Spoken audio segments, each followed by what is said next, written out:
Namaskar, Assalamu Alaikum.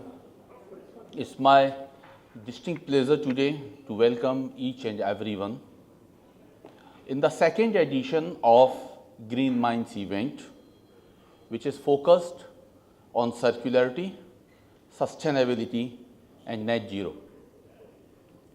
The Green Minds is a concept in its own to contribute towards the sustainability, the net zero objectives. The first program we did in Dubai Chambers, and this is a series, not just the events, but to spread the knowledge, to bring the awareness and contribute towards sustainability with the mindset of green color. Today, with us, the chief guest will be the Union Minister of India for Social Justice, which is very well connected with the sustainability. In some time, His Excellency will be with us. I like to take a thanking note in advance to the sponsors, without whom the events can't be organized in that lovely manner, so beautifully. Firstly, our concept curator, and also contributing in monetary terms. In Hindi it is said tan, man or dhan. With all the three aspects, who is the contributor is Mr. Ramesh Mahalingam with us, the Managing Director of Ideal Capital Management, with Indian Business and Professional Council throughout the year, who have been our platinum sponsors. I would like to thank them: TriStar, FMC Healthcare, Lulu Group International, and also the gold sponsor, Aster Medical Group. The banking knowledge, the digital knowledge, and in many aspects our knowledge partner has been HSBC, and today who is felicitating us with the minister is GBF Middle East. So I thank you all. I am also missing few chairs or the personalities here who have been always with us. Whenever the IBPC, any flagship event is, we were used to see Dr. Ram Baksani Sahab. We have been missing our IBPC veteran, Shri Ramesh Hiranandani Sahab. And I will request everyone to keep a silence of a minute and give a tribute to both the legends, the veterans of IBPC.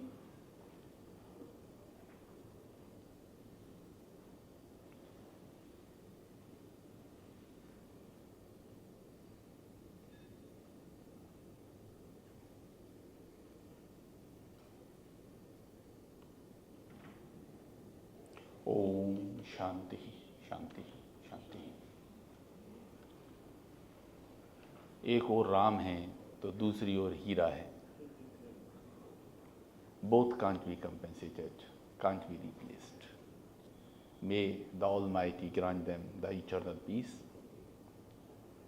And now with the green minds,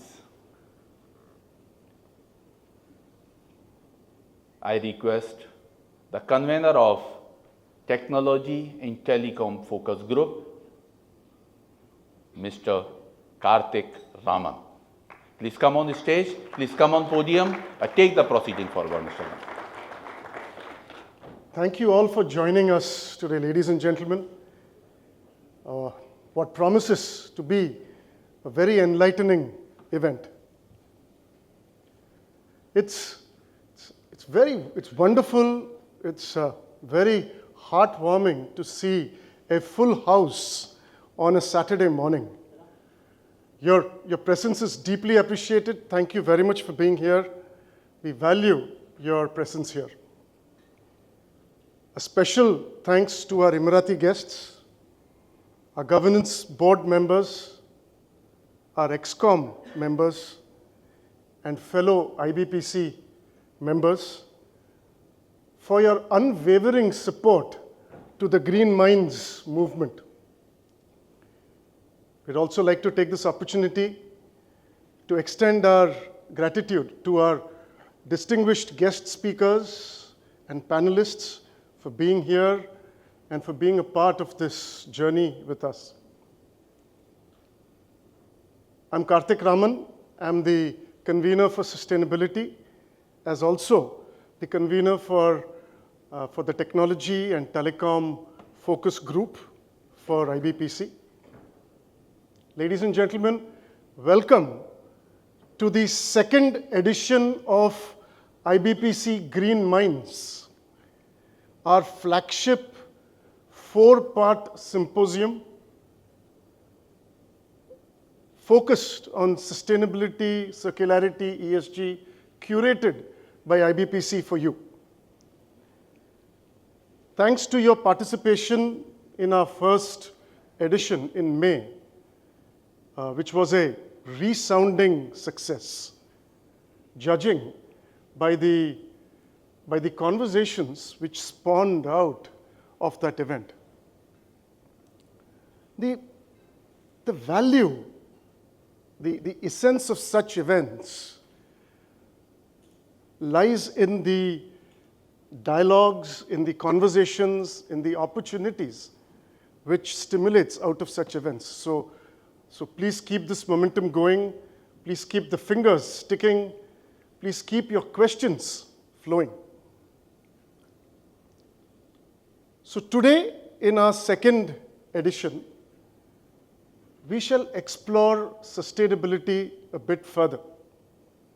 We shall look at transitioning from a take, make, waste kind of linear model of global consumption to a more rounded, a more circular model, like in repair, recycle, reuse, and recover kind of paradigms. So today, we shall look at circularity within the contours of sustainability. We shall even demonstrate, the economic value which is hidden in these models, and which can charter a direct path for return on investment for all these models. Today too, we shall follow the same format as what we did in our first edition, which means we'll have a keynote speech by a subject matter expert, followed by a panel discussion of industry experts. So let's engage, let's learn, let's continue to move this industry forward. Let's move the tribe forward. Thank you all once again for being here. With this, I'd like to introduce our keynote speaker. Our keynote speaker is a visionary management expert. He's been a specialist banker for more than 30 years. He's been associated with sustainability at a thought leadership, at a government association, at an executive leadership level too. So ladies and gentlemen, please put your hands together for Mr. Maher Al-Kabi. It would not be very prudent to just give the podium to Mr. Kabi without going through a long list of accomplishments which he has. So Mr. Kabi, a few minutes more. So, no, you can always be here. As we said, Mr. Kabi works excessively with various ministries for sustainability, for circular economy, for future technologies. He's on the advisory board for UAE's Ministry for Climate Change and Environment. He's also on the advisory board for the Circular Economy Council, Middle East Energy, MENA Power Projects, MIT Sloan CIO Council, Cybersecurity Hub, and the Optimization Hub. Circular economy, sustainability, and sustainability of family businesses is a sweet spot of expertise. Over and above his government associations, he is also the chief advisor to the group chairman of one of the oldest groups of UAE, which is the Al Sarkal Group, which stands 165 years tall with its accomplishments and achievements in the region. The Al Sarkal Group is a co-founder of many iconic entities within UAE, like Etisalat, Emirates NBD, Diva, Siva, CBD, Dubai Insurance, and Al Sarkal Avenue. It also Al Sarkal Group plays a pivotal role in environment and sustainability. And the interesting part is, amongst all its entities, they have an entity called Envirol, which is the only plant in Middle East to treat FOG, or fats, oils, and greases as recycled waste from the hotel industry. They're also underway to be opening the largest biofuel plant in the UAE. Mr. Kabi started his career with the Citi Group, then went on to Dubai Bank, and then had a long stint with ENBD as head of Islamic banking as well as wholesale banking. So he's absolutely apt for being the keynote speaker for this morning. Mr. Maher Al-Kabi, thank you so much for being with us. Alan. Thank you very much.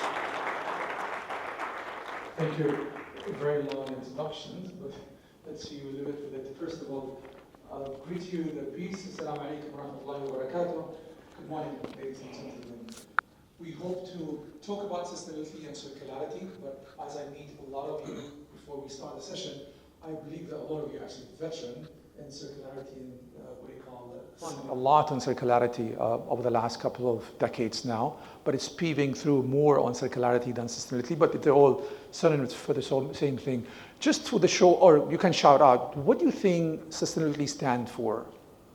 There are no right or wrong answers, and nobody marking you, so don't be shy away. Shoot it out. I just sent a unit note. She leads an institute of that. Who wants to shout out what sustainability means for you? Again, no wrong or right answers. Just to get you engaged in. Please. Sorry? Okay. What else? Long-term continuity. Okay. Something long-term. Fantastic. Environmentally, the sustainability has to stand Okay. in regards to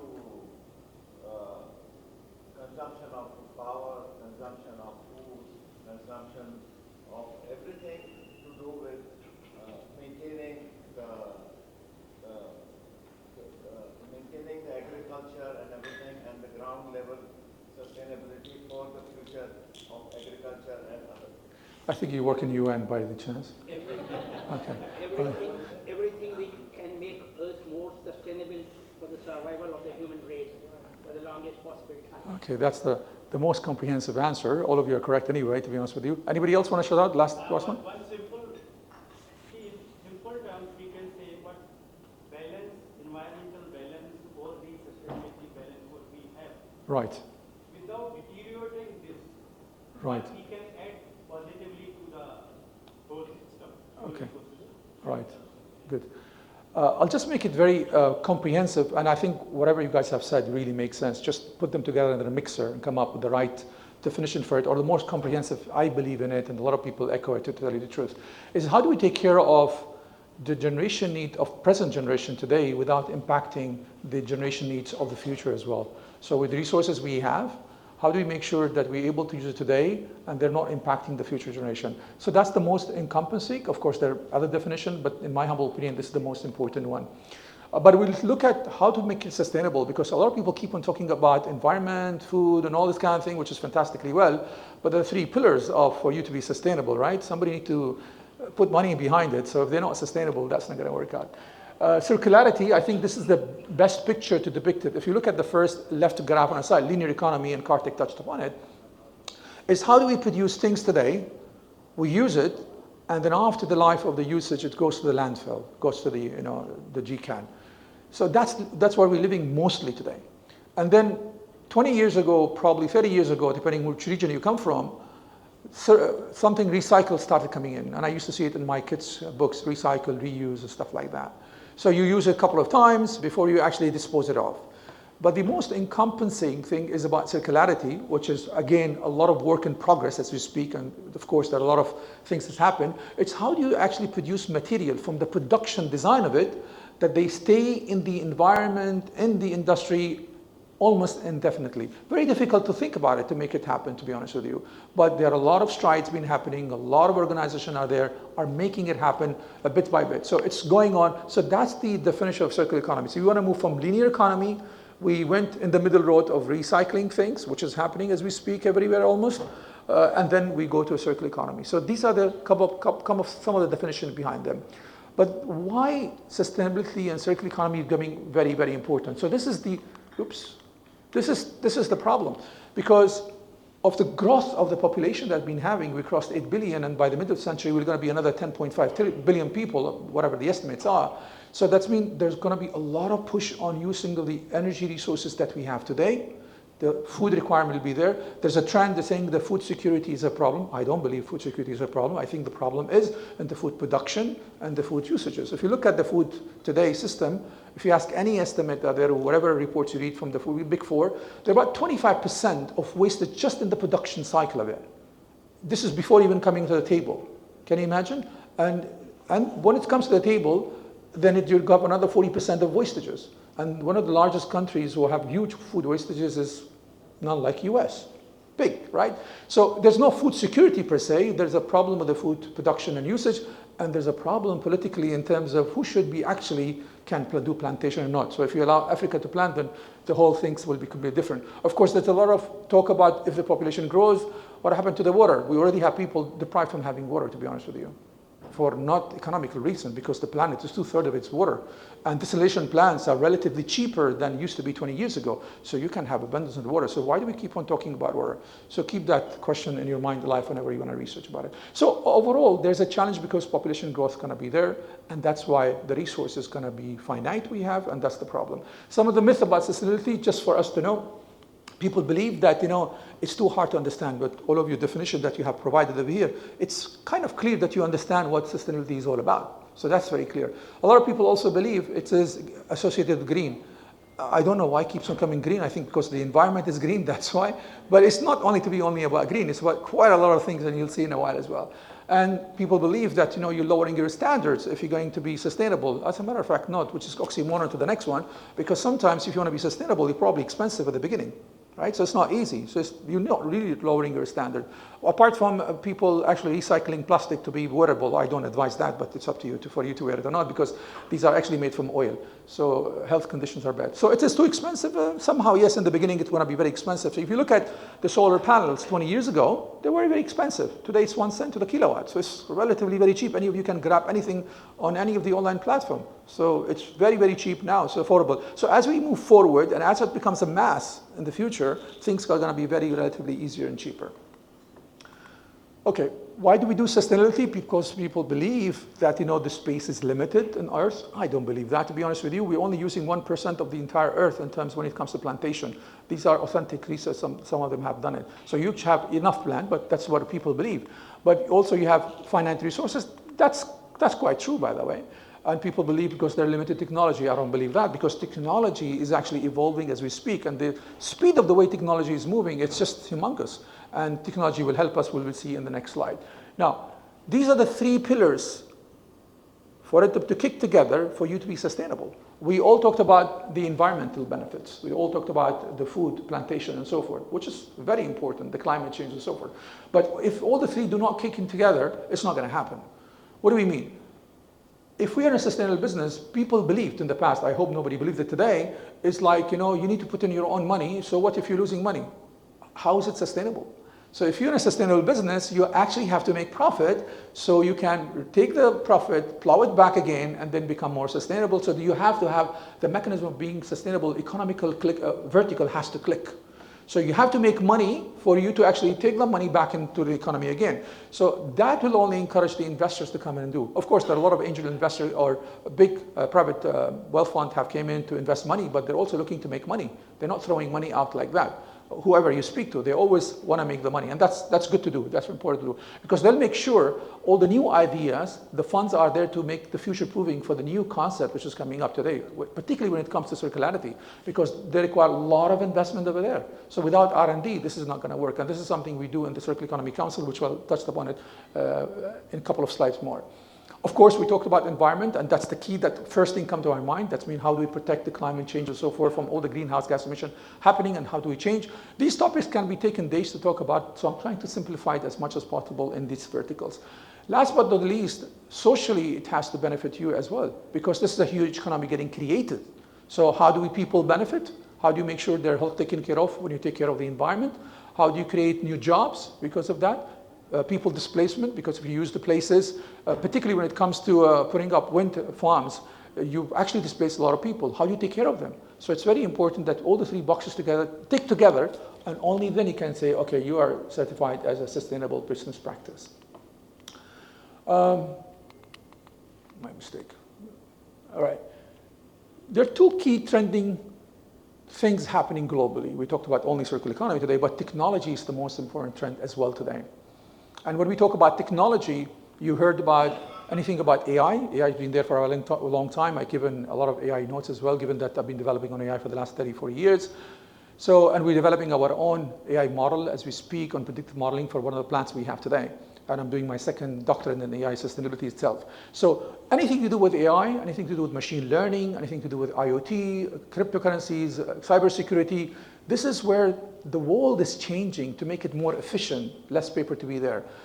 Some people believe that this is an oxymoron to the circular economy when we talk about circularity, renewable energy, and so forth. It's not actually, because your digital economy will fuel the development of your circular economy.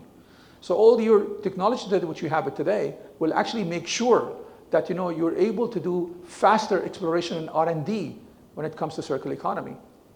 Even which health tech come over here, ed tech come over here, all the techs, fintech, all of them come in the technology over here, will actually develop very quickly whatever we wanted to do in circular economy. So keep this in mind, that these are the 2 key trends. And we talked about the food, which I said, don't believe it, that's why I did not put it over here. So, and the graph automatically, the circle came in green. I did not put it green. My previous slides was something else, by the way, so keeps on coming with the green. It's pushing me to remind me. We'll take one example on one of the things happening in the circular economy, which is the renewable energy, which is very much happening for the last 25 years. Correct me if I'm wrong, Dr. Disinda. Yeah, so 25 years we've been working on it. So What is renewable energy? Anything can replenish by itself, like the sun. But if you speak to some pessimists, they'll say, oh, but in a couple of hundred years, the sun will gone. I said, yeah, but who's going to be living by then? Oh, God knows, right? So anything which is naturally replenished, like the hydro, water, wind, anything to do with the sun, solar energy, these are the renewable energy, vis-a-vis the energy that we have today, the traditional one, which is the fossil fuel, the coal, oil, and the gas being the most cleanest out of them. But where are we today? Realistically speaking, we've done a good job in terms of reducing the impact of coal and increasing the gas, because I said gas is much more cleaner from the other fossil fuels, the coal and the oil. But still, we're talking about 8.3% in terms of renewable energy contribution to the world energy resources that we have today. However, these percentages keeps on changing depending on how much energy we use, the traditional one, how much new coming up. So if you see it tomorrow at 10% and then dip to 7%, that's normal, so nothing wrong about that. But this is, we take it at one point in time. These were we came up, the UN came up and SDGs came up saying okay, what we need to do to become 2050 neutral in terms of the greenhouse gas emission. Do we know what was the target by 2050 that we need to achieve? We need to reduce the temperature by 1.5 Celsius by 2050. Yeah, 1.5%. And for that to be achieved, we actually have to peak in our emission by 2025. So 1 year from now today, by the way. And I don't see that happening anytime soon. Okay, and by 2025, we need to reduce greenhouse gas emission by 43% by 2030. So these are the two prerequisites for us to achieve 1.5 Celsius reduction of the temperature by 2050. And I was in a panel in Oman in May, and one of the ladies was sitting next to me from UN UNCTAD, and I was saying that this is not going to happen. And I was been saying this thing for the last almost 10 years, that this is never going to happen. These are some beautiful old people came up with this formula, I don't know how they made it, and they were not going to live by 2050, so they said, okay, this is convenient, let's do it that way. So some of you probably will live, I'm not sure, but anyway, let's see. All right, so luckily, they announced it, that's not going to happen. I can. Yeah, I can. So what it shows last to 30 years achievement and next is the gas. The gas has become renewable is 8.3% contribution overall in terms of the overall energy usages. So out of 100%, now we managed to take a pie of 8.3% from that fossil fuel. Yeah, my question to you, may I? Sure. From these 30 years achievement and next to 30 years, why you become an optimistic school? I didn't say I'm optimistic. I'm more realistic, to be honest with you. I'm always realistic, and that's why I said in my previous slide, it's not going to happen. It's going to take a longer time to be realistic about it than wherever the targets were. Longer than 2050. Oh, 100%. I'm not sure I'm going to be around, but I can assure you it's not going to happen. So, to be realistic, it's not going to happen, all right? But does it mean we don't do anything about it? We should push and do everything, to be honestly possible, to make it happen. One of the things I did not talk about over here, which is another longer topic, and we're working on that thing, is how do we come up with the safe, nuclear, ultra-safe, what we call nuclear power. The traditional nuclear does not really work, and that's kind of not good. And we all heard about a few months ago, Germany has completely shut off all their nuclear plants, right? But there is a company that we've come up with, the CNL, which is Canadian Nuclear Laboratory, has been partnered with. It's called Portland Group. So the CEO of someone I met, and I met the chairman as well, they're coming up with a modular approach of nuclear. Nuclear has been there for over 60 years. But the fossil fuel industry never wanted to come up because with small amount of nuclear, you'll be able to plant or actually power quite an area. So the model they came up with today, and it's working in one of the neighborhoods in Canada, so they're able to power 25 years of 25,000 houses by a cylinder of 4 meter by 6 meter under the crust of the earth. That's it. And once the cylinder is over, a truck will come actually literally take off the cylinder, put the cylinder. So that's why it's a safe nuclear modular approach that they have today. And we need to actually promote that more for it to happen because it's really, really safe vis-a-vis all and that will expedite the use of energy, to be honest with you, if you want to do it that way. But remember, there's political agenda over there all the time. So keep that in mind. Many people did, but who's coming on the surface? Depends who will allow them, right? So these nuclear power plants has been there since 1930s, if you read about them. Russians were the first. Okay, these investment figures also keeps on changing, by the way, as we grow. So we're talking about more than $10 trillion by 2030 to be invested in the nuclear technology, in the renewable energy resources that we're supposed to develop over the coming 6 years now from today onwards. To make it efficient, we need $12 trillion. That's even a huge amount. And I'm sure this number is going to increase, not decrease from that perspective. We'll go some of the examples, what UAE has been trying to do and why UAE has been doing this thing and why UAE has been doing it for a really long time. But not many people know about it. So what we did, because we've been slammed saying it, oh, you're not doing anything about it, so we kept a couple of websites to talk about SDGs and all the initiatives we've been doing. So this has been there on the UAE website. You're welcome to open it. It's called u.ae. And you'll see all the things that we have. And one of the pillars that we have is how do we become sustainable, environmentally friendly for people living in, being one of the more livable countries in the UAE. If you also go to the circular economy policy that we have released 2021 all the way to 2023, it talks about all the areas that we need to focus on. Obviously, we're focusing on everything, but these are the 4 major areas we're talking about. We're luckily also in the group are working on the sustainable transportation. We do smart mobility over there. How do we make them friendlier? Infrastructure development is also a huge part of what we to do in the Circular Economy Council, and manufacturing and the food production. And the food production is the key one, because 85% of our food are imported, and if you don't have your own food, you're dead, to be honest with you, when a lockdown happens. So that's why we're working quite a lot on it. Now, Circular Economy Council has been established by the cabinet, UAE cabinet, somewhere in 2021. And the mandate was, how do we work with all the federal governments and all the local governments and of course the private sectors to make sure how our practices are sustainable. One of the unique things we do, we have 21 policies we're working on. Last year we published 5 policies, circulars, on making things, how to become sustainable on the respective areas and business and industries. We did not release any policies by our own. So what we did, either we hold a workshop with a private company subject matter experts, so we bring them on, and then we work with them and see how is it conducive to release this policy. Or we do a draft and we circulate, we get the feedback and they do it, and this is how we learn. We do not believe to do it alone ourselves, because we don't believe that we have all the information. We believe there are a lot of people who have wealth of information, particularly the private sector, and we rely upon a lot on them to make it happen. Am I doing okay on time? Okay, great, thank you. Of course, you all heard about the Mohammed bin Rashid solar plant, which has been there for a long time. We also financed it when I was an ex-MBD. And you always keep on hearing about green finance, green sukuk. Sukuk is the bond, what we call it in traditional banking terms. So a lot of money has been put in already in terms of making sure that our practices are sustainable. And another slide, I will show you what we're trying to do over here. This is the carbon capture. The second phase of carbon capture has been announced just September 2023, just before the COP28. But the first phase of it has been announced and has been working in 2016. And this is an investment of $13 billion over there. So what is carbon capture? So how can you reduce CO2 emission from an atmosphere? There's 2 ways, either a biological way or a chemical way. The biological way, there's the third way is going on. The biological way is you plant more trees, because that's the natural way the CO will actually be captured by the chlorophyll process, and then oxygen is released.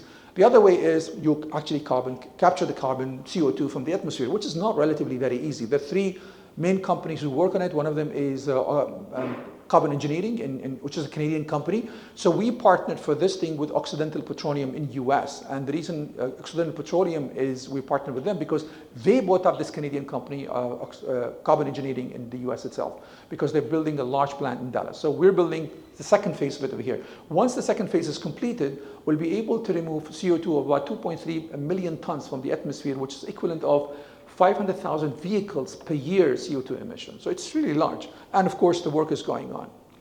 So still a work in progress. Of course, green hydrogen is making a lot of strides. So we have a national strategy on green hydrogen. How do we produce 15 million tons by the year of 2050? So a lot of stride going on. It's still in nascent. We're trying to do some R&D, trying to collaborate with one company as a group. How do we work on green hydrogen? I'm on fence on this at this point of time, but because there's a lot of investment required for you to do R&D on this thing. So government support, private sector support is required. These are some of the key examples for you to know about. SAF is the sustainable aviation fuel. There's a lot of push for the aviation industry or the transportation industry overall to reduce their emission. Aviation industry, by the way, contribute how many percentage, if you know, of the greenhouse emission totally? Any percentage you want to throw? Large. How much? 25%. Anybody want to increase? 70. Wow. You'd be shocked about the answer. Okay. Anybody else? 10%. I asked the panelists not to speak, but anyway, you spoke. Okay, because these guys are experts. That's why I'm worried. Okay. No, it's not actually. It's only 2%, 2 to 3%. Can you believe it? It's only 2 to 3%, and all the hoo-ha is going on the aviation industry. You need to reduce your carbon emission. It's literally 2 to 3%. It's very small. Vis-a-vis all the other emissions that we're doing in the world, by the way. Nothing but that. But despite that, we've been working on it for quite some time. So there was Emirates took a flight from Sydney, 40% blended oil, which was biofuel plant, the plant that we're actually working on in Abu Dhabi, under commissioning as we speak. And the 60% was fossil fuel. So a good thing about biofuel, you can immediately put it into jet fuel and it works. You don't require a lot of configuration for that thing, so it's easier to do. Similarly, Etihad did a couple of also trips, blended oil. They did in Tokyo, they did from Washington as well in 2023, 2022 during the Sharm el-Sheikh, the COP27. And of course, you heard about Masdar and Mohammed bin Rashid Solar Park. They're together combined going to be producing 10.6 gigawatt of energy from solar panels. Relative to our population size, these are huge numbers. Actually, the Masdar used to be the largest producer of solar panels once upon a time, till they sold the company to a Dutch company some 8 years back. ADNOC, so far I think it's still it's the leading oil producing company. Its entire operation is based on renewable energy. Not many people know that. So all what they do today from extraction, operation, it's completely on renewable energy. Of course, the Baraka plant is there, which is the nuclear plant, but they're also using solar panels, and now they started using what you call windmill as well. So the huge, huge achievement. So a lot of people don't know that thing. So we've been doing, for this to be achieved, you have to really plan it 15, 20 years from now. Okay, I've got 5 minutes. I have to quit. This is just to show you a map how Etihad Airways started by investing, doing an R&D in a CBRB company. So look at the roadmap they have. Very detailed. They understand what they're trying to do.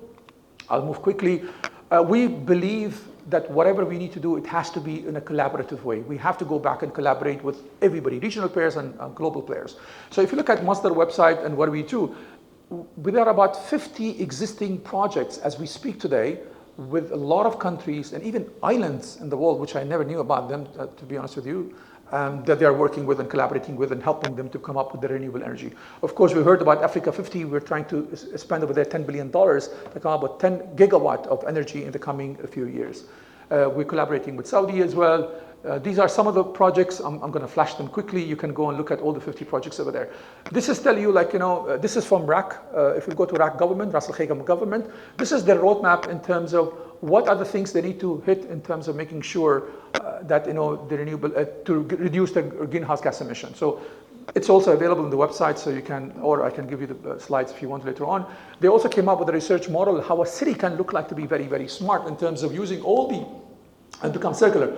All the waste which is generated, how, if it's an eggshell, for example, or any organic waste, how it can go to another plant and combine it with a thin gas, and gas will come out and it plants something else and so forth. So this is a right model they have came up with, saying it, okay, how do I take all my waste which is there and use it back in the economy without actually harming the environment itself. I keep on mentioning, we keep on talking about Dubai and Abu Dhabi quite a lot, but all the Emirates are doing enough to be honest with you about it. So the RAC has been certified to be the most sustainable tourist destination in the Middle East. So it's good to know about that, because a lot of people probably don't know, and they've been hitting all the numbers in terms of making sure emission, the 23% reduced emission that they have, greenhouse gas emission by 29%, and they're 61% better in working. We all heard about the flying taxi. Just last privilege that happened this year, actually start using flying taxi in Saudi. It's going to be happening. The regulation is coming up very quickly. This is, from this slide, if you only go to the environmental education, it's the most important one. I sat on chairman a couple of schools. Part of ISP schools, we have schools where we have 60,000 children, both locally, regionally, internationally. If we believe the environmental problem is here to stay, then what are we doing with the education system? How many of you have children? Okay, I'm careful because somebody asked me to ask this first. How many of you are teaching your children about the environment and being sustainable? I'm just looking at the percentage. It's 50% of the attendance, by the way. So the 50% is not doing it, or unless you're shy. That's another thing. So we have to go back to education system and teach our children. And I keep on speaking in schools and universities. And when I actually talk to them, it's also 50%. I was actually in Energy Forum, where I sit on the board. There were 100 people over there. Only 3 people raised their hand that they're teaching children. I'm not sure how many were shy, but only 3 people raised their hand. Why? Because they were actually in the technology sphere of doing renewable energy, and that's it. The others did not raise their hand. So it's important that we as parents go back, or you have loved ones, please teach them about this thing. The small practices we do at home quite makes a lot of difference. Smart city would be the way forward in terms of making it happen, but smart cities has been there for a long time, over 3 decades, by the way. And the first country to be smart cities, guess?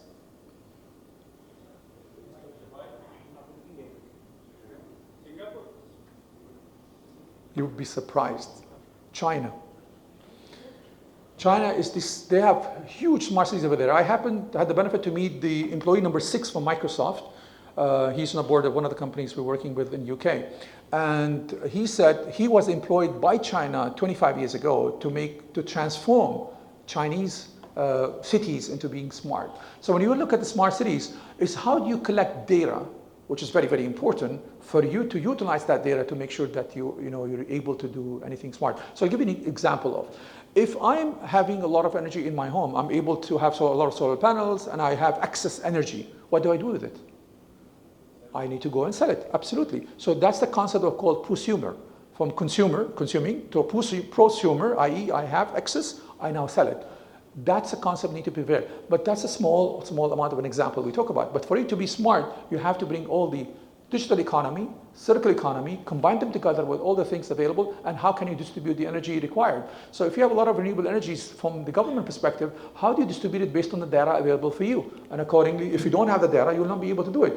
And there are peaks, and there are seasons, and so forth, and a lot of things, so long discussion. We all heard about COP28, a lot of you from UAE over here, I said, okay, my time is up. But anyway, I'm left almost done. So every faith, by the way, talks about conserving. Every faith talks about conserving.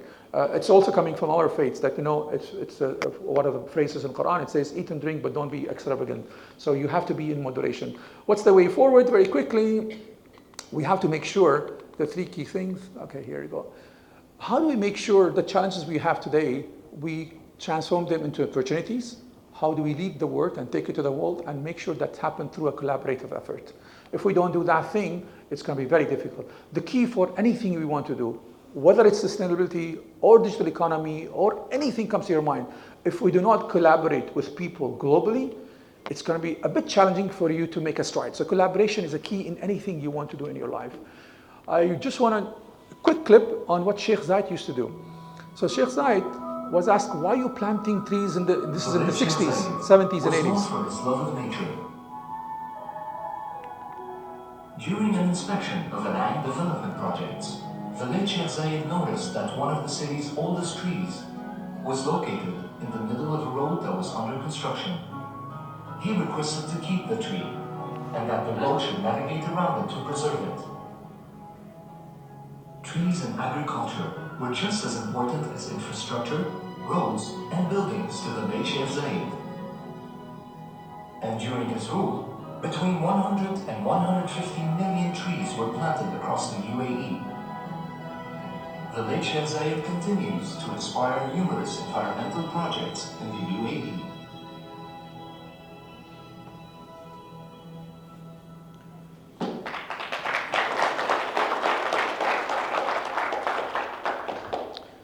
I think this is ingrained in us to do the right thing for the environment, period.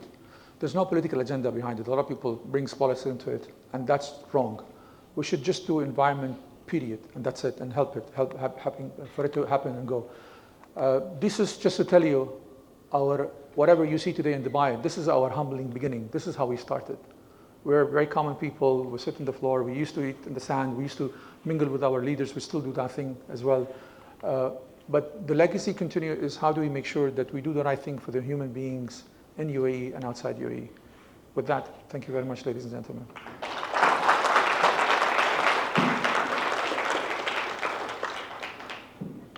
absolutely wonderful keynote speech. Thank you so much. Pleasure. Thank you so much. Thank you. We have time for 2 or 3 questions. Any volunteers, please? You love that topic. Net zero 2050. Yeah. So are we on schedule or are we ahead of the schedule? 2050? None of the above.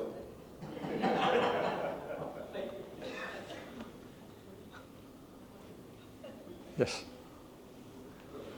Microphone.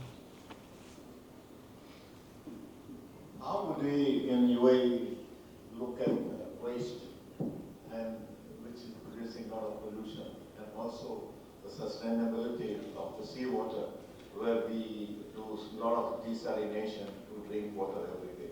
How do you look at it? Sure. Two parts of the question. I'll start with the second part, which is the easier part. In terms of water desalination, it's here to stay. You don't have enough reservoir, to be honest with you, globally as well. So you would have to do a plant. In one of the slides, which I passed very quickly to it, how do we make sure our desalination plants are efficient in what we do? And that's very important. And this is what they're working on, i.e. the plant itself to be worked from a renewable energy perspective, the emission that the plant is doing it, you're able to capture it. So you will be able to do that thing. And that's happening as we speak as a word. On your first question, of course, the policies we're working on.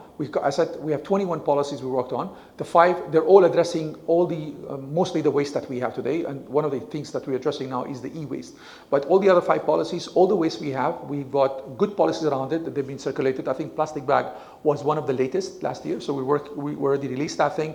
One of the other latest that we have also released about the used cooking oil today. Used cooking oil became, unfortunately, a commodity, i.e. you actually, if you have a used cooking oil, you can sell it. So when it comes to commercial level, at personal level or household level, that's yet not there. We're working on that, and we're trying to work on we have a concept as we have presented. How do we make it digital in terms of you having a platform so you can track all the oil waste which is there. Now, what we have introduced, an excise tax if you want to export it. Most of the used cooking oils are going to Germany because they need it quite a lot over there. But the tax was very small, so the impact of it was not really felt. So we told the ministry whom we work with, saying, look, let's put the tax the way we've recommended earlier, because that was a paper that we have submitted ourselves. So they're studying that thing, then we will go and introduce it. So the waste is getting handled. But remember, anything, when you change something in a DNA, it takes time. So we have to be mindful of what we want to do. UAE is have a very collaborative approach. So when they want to do something, they start with encouraging people to do it. So slowly it becomes part of your regime before you impose it on people. Of course, a lot of other governments, EU, they're very good in regulations. But then a lot of greenwashing and hushing and diverting has been happening because of their very strong regulations. I have one more thing. To balance. We used to have plenty of fish in the Gulf. Yes. And majority of the fish were very staple fish, which every local used to have, every foreigner used to come, they would like. But now, because of the overfishing, environmentally we import fish now than have so much in the sea. There are effort put in. You know who are the big challenging to the fishery industry in the world? Which country? You would be surprised as well. Or they are actually negative impact to the fishery industry, particularly whales. Yes. Yes.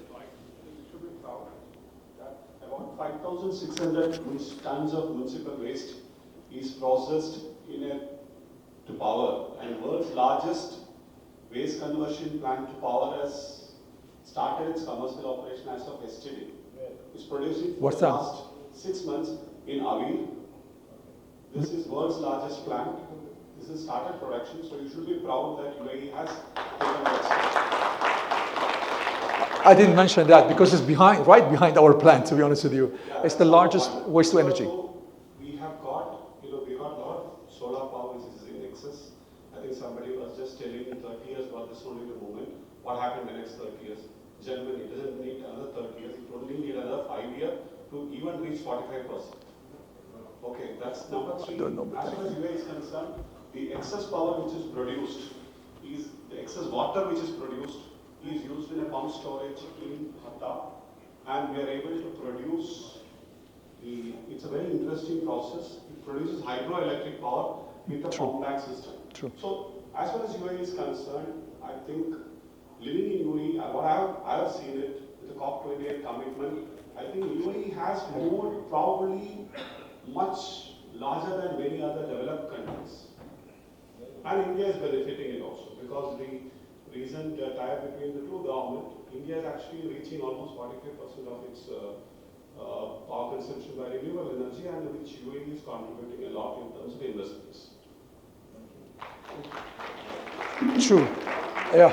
One interesting experience I want to share with him about the rulers of the UAE. He was asking about the natural fish. Maybe you know personally, when His Excellency Sheikh Khalifa, the surroundings of the island where he was living, he was having a private project where the fish farming was doing. Some of the European companies, which I was aware, was doing, because he saw a lot of fishes which he saw in his childhood was not there. So there is a passion in the rulers here that could be one I would share. See, it's emanating from self-belief. And I tell you, when your why is clear of what you want to do, then you're actually going to be on the run back end of getting things done. And particularly when it's emanating from your faith, that's much stronger for you to do. So correctly mentioned, UAE is making a lot of strides in a lot of things. We've not been marketing that, but now we are actually exploring it to inspire others to be there. So that's why we're helping other countries, and Masdar is a key leader from that perspective in helping everybody across. Just have a question. One question. Just one question. There's regulation in most countries, as you rightly mentioned. In the UAE, regulation started. For example, all listed companies are required to issue a sustainability report. True. But then the vast majority of the economy is in the unlisted sector. That's just true as well. What regulations, if any, do you see coming in? Sure.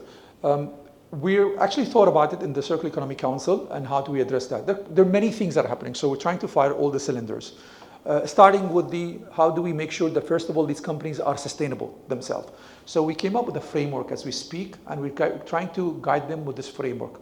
We're not trying to impose on them, because we know the moment we impose on them, like other jurisdictions, there'll be a lot of wrong practices. Second, we're trying to create awareness. Awareness is the key in terms of how the world needs to look at it, and we need to make sure that awareness is quite there. So we, for example, with a lot of families, how do we make sure that we talk to them about it, what they want to do? One of the things we did, and the Minister of Economy, who's going to be now the chairman of the Circular Economy Council, just last week we knew that, because he was the vice chair. And the Mariam Al-Meheri, who was the former Minister of the Environment, of course, you know, she's left, so now he's the chair. So he asked, what are you doing about sustainability? I said, look, we're trying to take it in a fashion where it is easy and conducible for staff to know, and people to know, and the shareholders and the board and so forth. So what we're trying to do is permeate this concept to everybody. So we had a lot of other big conglomerates with us. They even were saying that, okay, we'll follow what you guys are trying to do. So there is sort of scope 1, 2, 3, right? And everybody is giving a lot of importance to scope 3, because that's 75% of your supply chain and all this thing. I said, why do we even look at that? Why don't I address which is easier for me, which is 1 and 2, to make it easier for people who are unlisted to work upon? Because everybody works on a 1 or 2, your 75% automatically will shrink, because that's 1 or 2 for them. But if you're powerful enough and you don't make it difficult for your supply chain, i.e. you work partner with them and collaborate with them to help them to do it without saying, I'm going to put a tariff on you, then it's going to be workable. So these are some of the things we're trying to do. Of course, one of the things also we're trying to do is how the companies can list. So that's going to be an automatic proxy for them to, okay, then this, what you call, declare whatever they're doing. Great. Thank you very much, sir. You've just got time for that, and thank you so much for this. Thank you. Thank you very much. Concepts, which we just heard a short while ago. So, calling upon our first panelist of this morning is Ms. Reena Widge. Big round of applause, please. Ms. Reena Widge is the Global Sustainability Lead for IBM. Reena collaborates closely with the Chief CSO, or the Chief Sustainability Officer, and country executives to formulate global sustainability challenges and offerings. She co-created the IBM Enterprise Intelligence Suite for ESG reporting, to Ramesh's question. and leads strategic sales pursuits, providing industry insights and business case development. She's a seasoned IBM executive, decades of experience, large complex programs, deep expertise in strategic analysis, a significant background in leading cross-functional teams and global teams, and a cross-industry flavor too, across healthcare, BFSI, retail, travel and transportation, and government sectors. She's an active participant in sustainability forums, as we can see, and consistently driving collaboration within the IBM's ecosystem to meet clients' sustainability needs very effectively. Thank you very much for being here, Reena. Our second panelist of this morning is the Group Head of ESG and the Chief Sustainability Officer for Emirates NBD Group, Mr. Vijay Bass.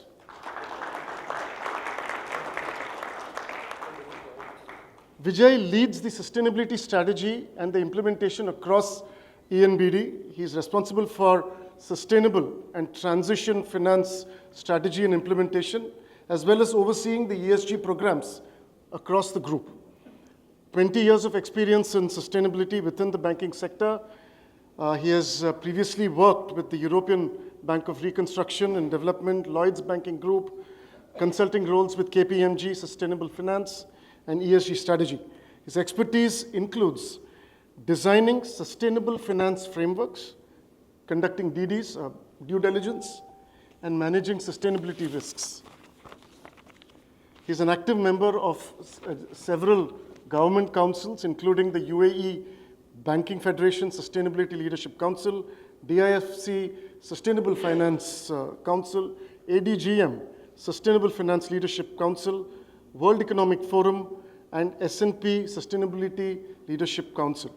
He is a chartered environment scientist and a member of the Royal Geographical Society. Thank you very much for being with us, Vijay. Our third panelist for this morning is an industry expert. He's a gleaming example of sustainability in an everyday life, Mr. Samiullah Khan. Mr. Samiullah Khan, or Sam, is the Chief Sustainability Officer for Fakhruddin Holding. He is the CEO of Saif Airtech and the COO of Fakhruddin Integrated Services. He has been a speaker at the COP27 Egypt Summit and the COP28 Summit in UAE. He was the ex-CEO of the Island Project, that exotic, exclusive island we see, the Lebanon one. He was part of that. He's the ex-vice president and the head of the SRM University, a passionate learner and educator. He is established and promoter of various entities within the SRM group. He was the ex-country head of Tata Motors and established Tata Motors in Saudi Arabia, involved with Tata businesses with Mercedes, Daewoo, and a host of others. He was featured in the book Top 100 Iconic NRIs in UAE. He is a winner of various sustainability awards. It's a long, long list. I'll talk a few of them. The Diva Global Water Awards, the winner of the EGBC Product of the Year Carbon Capture Award, winner of the Innovation Award Carbon Capture for Climate Control Magazine, ADDA High Rise Award for Sustainability, the FEDA Sustainability Award, the NDTV Green Developer Award. There are at least 20 awards more for this gentleman. Yeah. He holds a bachelor's degree in mechanical engineering, a master's degree in MBA, undergone advanced training with XLRI Jamshedpur. He is also a Cambridge CISL scholar, so there is alum share here. He's also been with MIT, the Massachusetts Institute of Technology, and with the University of Minnesota. Thank you very much for being with us, Sam. With this, we can begin our panel discussion. Large Z servers that many of our organizations use today. So those out of the back already are 35% better sustainability. But but we also have this program called the GARS program, which is a Global Asset Recovery Program. And as part of that, you're able to send the technology back. And IBM basically accepts the technology. We're able to reuse, redeploy the majority of that. Just to kind of give you context in terms of metrics, since 2020, we have a GARS program in 70 countries, and 96% of all the equipment that's coming back is either being recyclable or reusable. And the hazardous waste are also being looked at very carefully. There's a small percentage that are hazardous waste. And then when the servers do come back or any equipment comes back, the data itself needs to be destroyed in the correct manner. Yeah. And so there's definitely some design principles around that as well. Now, I think what was mentioned earlier, the speaker had talked about, this is not something you can do on your own. We have a very strong supply chain that we work very closely with, and we work closely with the government and the NGOs and other groups around to kind of see what's better. So it's not only what IBM can do, but what our ecosystem and supporting the ecosystem. I think if we enforce our suppliers to do things in a certain way, like mentioned earlier, you're going to get some pushback. But if you provide a platform for them so that it's beneficial both ways, from a supplier standpoint and for yourself, that has worked well for us. So that's what we are doing now. Terrific. Thank you. Thank you so much, Reena. Sam? Karthik, first, thank you very much for this opportunity to be here and share my views. I actually find it a little amusing that we are here from IBPC talking about circularity here in Dubai as a new concept. Because if I go to my grandfather and tell him that I'm a sustainability expert, I'm talking about circularity, he would laugh at me. He said, we had an inherent lifestyle which is circular. We used to grow our food, we used to eat what we needed, not waste. And I was taught that if there was a morsel of food on my plate which was not eaten, then I would be punished. So food waste was something which was natural to us. True. And whatever was excess, we didn't throw it in the dustbin. It used to be the animals which you used to eat it, and they used to give us manure which we used to use as fuel. Okay? So circular economy is inherent in the Indian ethos. So we don't need somebody who is external or European or American to come and talk to us about circular economy. Only thing is, we lost it in between. So what we need to do is go back to the basics. And this is exactly what I did as an engineer. What I did was, I saw how things were happening earlier and used engineering and technology into amplifying it. To give you an example, I mean, condensing humidity and making it into drinking water was normal. Our ancestors used to know it. Should we? Lovely, lovely.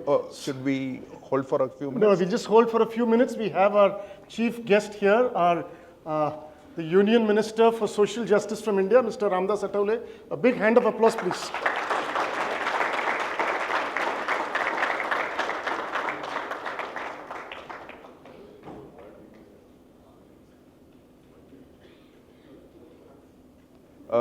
His Excellency, His Highness Sheikh Zayed had done for nature. So what we need to do is, we need to go back and we need to amplify that using technology. Right. And if we could do that, then definitely we will be successful. And I actually wanted to thank Mr. Maher for his excellent presentation. But sir, as an engineer, I reflect the feeling of my colleague in Tata who just spoke a few minutes before. We have enough engineering skills, Indian engineering skills in UAE to ensure that UAE becomes net zero by 2050. And there's a big round of applause for that. and I represent the real estate sector, which is a hard to abate sector, construction and real estate. We are confident that we will be able to achieve it, and it is part of our mission statement. So what I'd like to sum up is, it is possible. People sitting here, if we can collaborate, we can ensure that this can be achieved, and I'm 100% sure of it. Thank you so much. Mr. Bass. Thank you so much, and again, thank you so much for the wonderful invite. It's great to be here with you all. I think, for Emirates OBD, we look at the finance. We look clearly, and you've spoken really eloquently about some of the projects. We finance the largest waste-to-energy plant. We finance the largest solar plants. That's where we're really concentrating on financing more sustainable finance, because without the financing, we won't meet those net zero targets. True. I do share that global pessimism about the 2050 targets. Okay. But I would say, solar prices have decreased by 95%. Wind is down 70%. Wow. So, huge strides have been made in technology and in engineering. I know you won't take full credit, but full credit to the engineers as well and technologists, of which India plays a fantastic role. And for my part, sustainable finance is growing. It's grown by 60% year on year in the UAE. We are the largest centre for sustainable sukuks in the world. Right. That is fantastic. We were all present at COP28. The whole world was here to look at sustainability. And very similar, people saying, UAE Centre for Sustainability? Yes. Every hotel being built, every new building is a green building. We are the company that brought EVs and Teslas into the country as well, and helping finance that as well. And I'm always going to be asked questions about pricing as well. Sure. About the pricing, I know we talk about it as well. We run different pricing. If a company is IPO, going for an IPO, initial public offering, they get a 15% higher valuation when they talk about sustainability, because US global investors are looking for those considerations. But we need to be better storytellers. True. We need to explain that it is inherent in our culture. It is inherent in actually the regulatory regime that we have. Actually, we've got the highest number of green buildings outside the US in the UAE. That's fantastic. So when we're talking to global investors, we've got the highest number here. And people, they're amazed. They're absolutely amazed. They say, how is the circular economy in buildings? And you say, it is one of the hottest places in the world. So actually, we need to have very energy efficient building, huge circular economy considerations for the entire value chain. What that means to the companies, their values go up, their stock prices go up, the investor pricing comes in as well. So I think we can share better stories as well. I think it's amazing listening to some of the projects, because we've been actively investing in those, and we're going to continue that, simply because we see that as a really great growth area as well. Thank you. Thank you so much for that, Vijay. Going to a specific industry, and you talked about that quite succinctly. The real estate industry is quite strong in Dubai. I mean, most of them, real estate is booming, and it's also a big investment opportunity. So you're from the real estate world, Sam. So what are the strategies and opportunities which your industry is taking towards sustainability, towards circularity? In a nutshell, what would that be? The real estate industry, I need to confess, contributes to more than 40% of the waste. And in terms of carbon footprint, it is even greater. In UAE, we are even more. So we are a major contributor to UAE's carbon footprint. So at Fakhruddin, we have taken it very seriously. And what we have done is we've collaborated with the government, Ministry of Climate Change, Supreme Energy Council. We have collaborated with the regulatory authorities like the Green Building Council, the RSB. We've collaborated with academia like MIT, Harvard, Rochester University, SE Institute, brought in the best engineers to solve the challenge. And how have we achieved it? The major impact comes from air, water, energy, and food security. Okay. And all these have been addressed in our infrastructures. For example, air, we heard Mr. Maher spoke about the direct air carbon capture, which they're doing in the desert. Right. Mr. Maher, sir, the air which you're doing direct air carbon capture in the desert has about 300 to 350 ppm CO2. Inside this building here, the carbon concentration is above 1000 ppm. So it is 3 times higher. So what we did is, we did the Indian approach. You know, we have this jugaad. I don't know if you heard, today jugaad is a word which is there in the dictionary from India. What we did is we placed a carbon capture equipment in our air conditioning system. And that way, we are not spending billions of dollars on carbon capture. We are spending a very little amount to capture the carbon dioxide from the HVAC system, improving the indoor air quality, which affects your health and cognitive ability. Incidentally, UAE's air, they say, is the 7th worst in the world. But we are improving the air quality, indoor air quality. Second, eliminating the sick building syndrome, reducing the heat island effect, converting buildings into carbon sinks, and saving 30% on the energy bill. Going to water, Alhamdulillah, UAE is blessed with a lot of humidity, which is a challenge. And today morning, you know, we were hearing how difficult it is even cycling at 5 o'clock because of the humidity. What we have done is, engineering, we have converted humidity into drinking water using solar power. And it is a cost-effective solution, and inshallah, it will support the desalination effort and reduce the impact of desalination on the fishes, the marine coastal life, and also eliminate microplastic from the drinking water.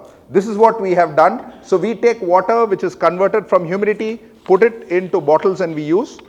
Energy, we have been able to reduce the energy consumption in our buildings by more than 60%, purely by passive design. I mean, we have experts like Dr. Jacinta here. What needs to be done is that knowledge needs to be shared. And finally, the food security part. Today, in a 40-story building which we are building in JVC, every apartment has a balcony and a green garden developed by the developer. And we have a greenhouse in the building where we capture the carbon dioxide that which we breathe and pump it into the greenhouse and address the UAE's national food security. And this with a payback of 1.8 years. So as a developer, we feel there is a huge opportunity to decarbonize, and we are trying to collaborate with multiple entities so that we can share this knowledge, and forums like this really helps. Thank you, IBPC. Thank you, sir. It is a very circular example which you touched upon.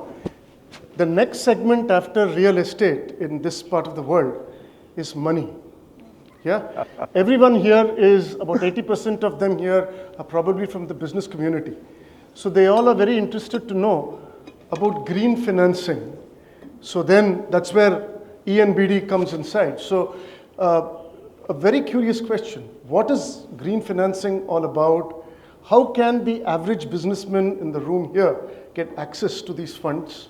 So that, please, what would be your view on that? Yeah, so we've got a green financing framework. So if you're working on a green project, green building, if you're financing EVs, if you're financing solar desalination, which we do finance, those are all good examples of green projects. Every bank in the UAE, in the world, has allocated funds towards this as well. So your relationship manager will pick up that phone very, very quickly if you're talking about those green projects as well. It also helps, you know, with your corporate deals as well, syndicated deals, because all of this come in to those sustainable finance, transition finance deals. All of this have targets we're going to reach as well, and more of our book is going towards sustainability. So I'm hopeful in the next 5 to 10 years we won't be talking about sustainable finance, transition finance, it's finance. Okay. Now, for the large corporate deals, you get good pricing on this, because actually international investors really want to come in on this as well and say, actually part of that syndicated deal or loan or bond, we'd like to buy as well. Because you've got to remember, the asset managers in Europe and America are coming to the Emirates MBDs of the world to say, we want to buy projects in your country of operation. Right. Actually, you're saving so much energy, this is fantastic. If we look at the economy in the EU and the US, it's flatlining. So there's not many projects. If we have a look at a GCC in India, growth rate of 7 to 8%. Right. So we are bringing that capital in at the best possible prices to you on those bonds in particular. So that's absolutely fantastic. Now, pricing is also always a question. We often speak about it as well. And we run our pricing with conventional pricing. But I'll give you an example and ask a question to the audience as well. How many people own EVs in the room? Don't be shy. Don't be shy. There you go. Okay. But what's the big barrier? So I'll give you an example. We've even run campaigns with 0% finance. 0% finance. But 90% of the customers who took that on were already on the list to get an EV. So I don't believe pricing is the big challenge here. Okay. I believe it's knowledge, understanding, and that will for that transition, and will to be on that journey of sustainability as well. True. Fantastic.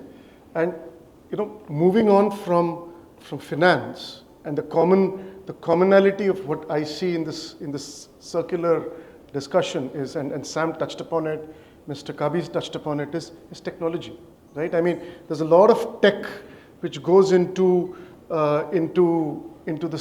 circularity, and that's where Reena. That's where. Yeah. I'm seeing you smile now. Technology is an area definitely I'm very well versed in. So how, from a tech perspective, what are those challenges which you see? What are the tech innovations which you bring in, and what's your thought process on how do you really align with these two thought processes for a circular economy? Yeah, no, thank you for the question. And I know there's a lot of people in the audience that has businesses or small business and understanding of how to get started and just looking at the journey of sustainability, how long something can take. I can tell you with what we did at IBM through our own personal experience, so IBM's been doing sustainability for 50 years, and the reason I can say that is because we start off with energy. Just to understand the energy, we have a whole research team, spend about $6 billion a year on just sustainable projects, right? And working with different NGOs and different groups.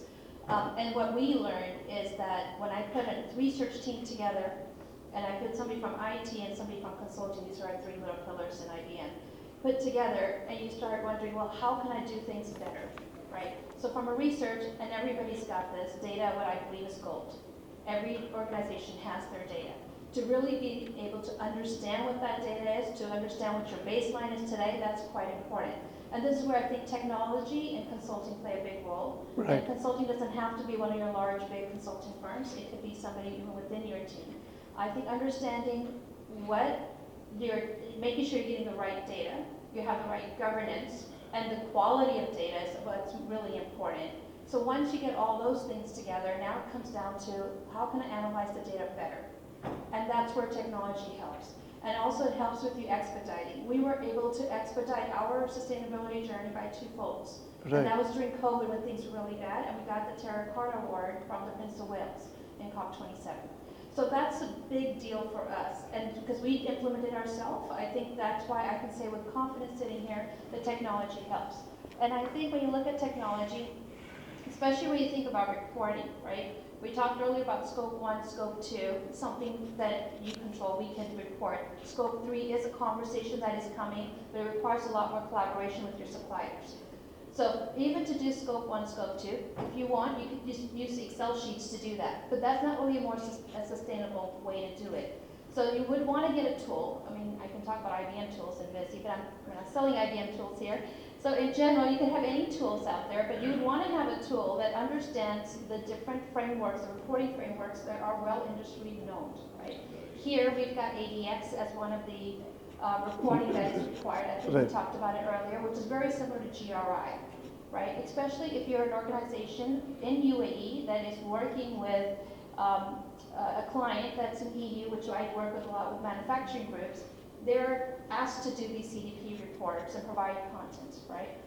So my recommendation would be to use the technology, use a good reporting tool that already has stuff built in it. And now the next level kind of comes to conversations on, okay, now that I've got my data, I understand my baseline, what's next? So you want a way to predict, am I really going to meet net zero by 2020? Right. You know, because we have all the data, we have the content now, we've got some ideas what we could do next. Is that really going to happen? And the only way you're going to know that is by having the right dashboards, the right tools to help you with that. And to have a reporting tool, which is not a custom reporting tool, but something that actually already has that logic built in there, to also give you, where there's data gaps, the right calculation, something that's auditable, that's extremely important. So I think having reporting tools, having that, but then also a way for you to plan ahead. So let's forecast. Let's forecast if I start doing these sustainability projects, what's it going to cost to my organization? And I'm really going to get the ROI at the end. When I work with the banking groups, the way you calculate ROI sometimes is not just directly with on dollars. Sometimes it's also looking at the risk that you're avoiding. And what is the dollar figure against the risk that you're avoiding, and making sure that that also counts in. So when you're looking to get your board and your governance support, because it has to be top-down support, they're looking at it from a business perspective, right? So yes, sustainability is something we should all do. It's really important to us. But it should also make business logic sense so you can sell it to your board. And to do that, think about what sustainability is going to provide. In general, the low-hanging fruit really is on the operational efficiencies.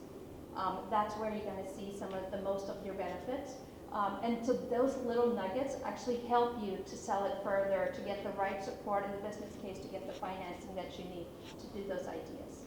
Brilliant. Thank you so much. It kind of summarizes as to how technology really plays a role between finance as well as industry to stitch these two together to ensure that we move towards a net zero path.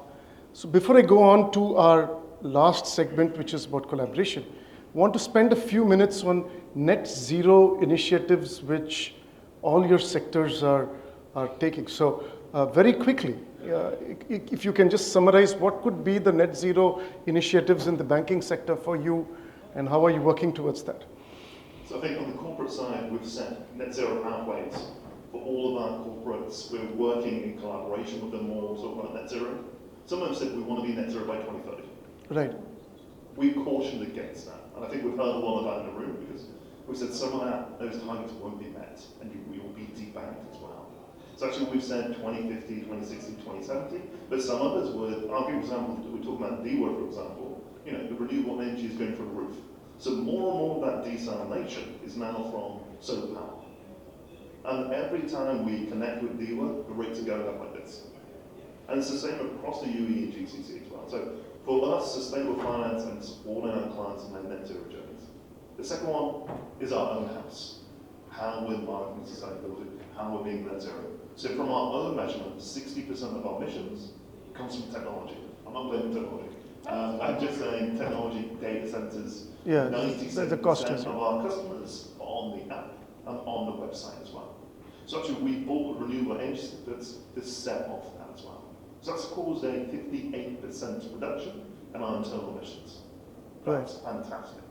And now actually we're setting up a renewable energy exchange so other clients can do that as well and buy those certificates and those credits as well on the open market. So that helps them fund DWA and others to fund more solar energy. So it creates that circular economy again and again. I think the third one is education. And that is education for all of our customers, all of you, all of SMEs as well on the sustainability journey. Because actually we're also announced by the central bank of what's your risk on your books as well? What's the transition risk? What's the climate risk? We couldn't talk about sustainability without talking about the flooding event that happened a few months ago as well. Yeah, true. And there is going to be more rainfall with the humidity increasing as well. So that has to go into considerations for the building and expansion of the UAE, Dubai in particular, and Abu Dhabi as well. And it has already been integrated. We're also asked who we lend to as well. What's the transition risk?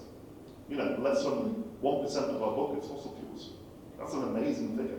HSBC's kind of charted are about 27%. So we're asked by overseas banks, how are you making money in the GCC without lending to fossil fuels? How are you continuing to expand? And we are very much mirroring the UAE economy as well. Okay, cool. Thank you. Sam, very quickly, what would be your top 3 net zero initiatives? First thing is real estate sector has done tremendously well in sustainability. And I'd just like to demystify something for you. We always talk, when we talk about sustainability, people talk about solar, wind, renewable energy. But energy saving is far more important. The passive design and the energy efficiency tools to give you a payback in terms of ROI is between 1 to 3 years. Solar, which is so popular, the payback is between 5 to 7 years. But they have done a terrific, advertising strategy where people have started getting convinced that it has to be solar. Mr. Maher eloquently mentioned about nuclear power. But we are now trying to do geothermal energy, which is free, available always. And already real estate sectors, some organizations with whom we closely collaborate, like Diamond Developers and SE Institute, we already have a blueprint for a net zero community. We just need to implement it in terms of a bigger community.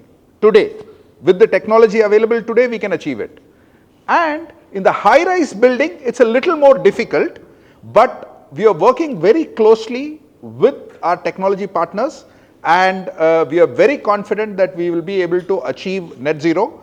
And to offset whatever is there, as Fakhruddin Holding, now we are working on a project where we are working with an organization where we are going to be planting about 5,000 acres of bamboo plantation. So anything which we miss, we will get it back from there. So we are very confident and we are very sure that we will be able to do it using nature-based solutions and technology. Thank you. Rino? Oh. Can we have the questions? One quick one. He's in the construction business. Tell me about the cement pollution, concrete pollution. Okay. Do I have your permission to answer? Yeah, but really short. Okay. So the world's largest cement manufacturer has a factory in UAE which manufactures green cement, which is not permitted for me to use because of regulatory reasons. I want it. I want to use it. The manufacturing is done from UAE and exported all over the world. But we are still trying to work on regulatory issues so that we can incorporate it. Solution is there, sir. Solution is there. Only thing is, no, see, today, what we have to do is we have to reduce, okay? And the first thing, if you tell me which is a sustainable building, a building which is not built, that is the sustainable building. But in UAE, we want to increase our population by 100%. So we have to make buildings. So we will try to do the best what we can. And we are not talking about net zero. We are talking about net positive today. Yeah, true. Because only when we talk net positive, can we move towards we will at least achieve net zero. So again, let me assure you that UAE is the forefront. Today, what we are doing here is going to the US, it's going to Europe, it's going all over the world, because today we have the best Indian minds operating here in UAE and wonderful support from the leadership of UAE. Thank you. Rino, what would be your net zero So from a tech perspective? What we're doing with net zero. I think what the audience might relate to is there's mention about technology, right? So the majority of the team I know is looking into going to the cloud from their data centers. And you're right, data centers do consume a lot of energy. And so the best way to do that is to understand what your baseline is. Work with the consulting group or any group, and then figure out what your baseline is. And then when you move to when you go to the cloud, you can better understand if you're really offsetting or you're adding on. True. So to understand your carbon footprint, that would be the first thing. The second thing is, I know there's a lot of conversation with the use of AI, and AI is at the amount of energy that consumes, right? But if you use the AI in the proper way, which means leveraging a lot of the models which are already out there without creating new crazy models, what you'll notice is the benefits of using AI is huge. I mean, we're using it for one of the banks I was talking about earlier, and the way we're using it there is that we're looking at all the ESG reports for their corporate clients and be able to help define or help support the risk rating and the right finance products for that group. So those are just one of the examples. We've got other examples where we're working with AI, working with the University of Sharjah on figuring out water security for UAE. There's other activities that we're doing with the University of Chicago for India, and figuring out the right way to understand the data quality on water and the best way to use rainfall water and how to do water treatments. So definitely, if you use the technology in the correct way, it can expedite your journey in sustainability, and it can help you forward on thinking on other creative ways to help you achieve your sustainability goals. Super, thank you. The final question of this morning, before we take some questions from the audience, is sustainability is all about collaboration, right? I mean, we talk about government, business, and finance coming together. We also have our Minister of Social Justice, Union Minister of Social Justice here, who's also talking about, who's all about collaboration between communities. How do each one of you all look at collaboration as a driver for sustainability and circular economy? Vijay. So I think for us at Emirates Energy, we work with the regulators really closely, because providing that regulatory regime for sustainability through all elements as well. So whether that's at the sovereign level, having a set target for sustainable finance through rates, that's what's happened in the EU, it's what's happening in the US. That provides a liquidity pool. And same in India as well, and same in other countries say 20% of our financing is going to be towards sustainability. That provides a lot of certainty in the market, and then corporates then follow suit very, very quickly. I think the regulatory regime is really good. It's an explain or comply kind of regime, which works very, very well. And we are affected by those international regulations, because I believe it's really fair. I think the third element then is more collaboration, more open partnerships as well. Let's talk about targets. Where do we want to be as a country, as a nation as well? Do we want to be number one? So in sustainable finance, we're growing by 30% every year. Actually, can't aim higher as well. I'm not talking about tax breaks, but I'm talking about collaboration at all levels as well. So as the urban expansion of Dubai expands, that can be sustainable. That can be green buildings. That can be a smart city. That creates a huge ecosystem for growth that benefits everyone. Yeah, okay, so I think when we're talking about collaboration, we do collaborate a lot with the UN. We also provide white papers to the White House and other policymakers and other government agencies. So I think the collaboration is extremely important. We are taking a responsibility as a large corporate group out there, and I think if you just look at smaller organizations doing it, it's not enough. The responsibility does come on large corporations such as IBM to partake. We have a proper corporate, it's called the Corporate Service Program that we do, where we work with other groups that are maybe not as fortunate, right? And working with, there's a group that we work with in Africa, there's other groups that work in India. And we have these where our responsibility, and especially how we are measured, and I'm measured as part of my stuff as well, is to see what else are we doing with our community. And I think the community you live in, there needs to be, you need to have the buy-in from the government, supporting their policies, actually helping them. That's something that IBM does. We do white papers, we provide ideas, especially now they're working across multiple different governments to kind of say, this is what we saw work well in the US, this is what we saw worked well in Germany, for example, and provide that kind of feedback. We have a research group that is invested, like I said, we spent $6 billion in that, just to kind of come up with these ideas. So I think that the combination of working with our government agencies and helping them with the policies, giving them some ideas, then on the other front, like we're talking about the implementation part, working with the different companies and organizations. But then I think the give back, which is really important. We are providing our services back to the community and trying to help them. Like we were talking about water security being an example of one thing. And then also working with women and helping them with their entrepreneurship. That's another program that we're very well worked in. But then the other one that we're doing, that we're investing heavily is into reskilling. So working with like the University of Sharjah and Saudi, we're also working with the universities there and reskilling. So as we are doing these large projects, like one of my projects, Riyadh Air, for example, it's going to be a new airline, right? And they want to act like they're going to be the Teslas of the world. To do that, to bring all these different resources from different parts is not going to be enough. You have to reskill, and you have to make sure that the new generation has the right techniques and has the right tools to help grow the country as a whole. So that is a huge investment that our team is doing Sam, and can you touch upon the aspect of co-opetition in your idea of collaboration? Absolutely. For me, I believe that collaboration is the key to success. And if we cannot collaborate, then we will not be able to achieve what we plan to do. And if we collaborate, even the people who are there in this room, then we can ensure success. And in this, I would definitely like to compliment the leadership of UAE. They have done something phenomenal. I mean, even before COP, what the Minister of Climate Change did is she brought all the industry leaders into a room. And as a leader, she said, okay, please tell us what do you want.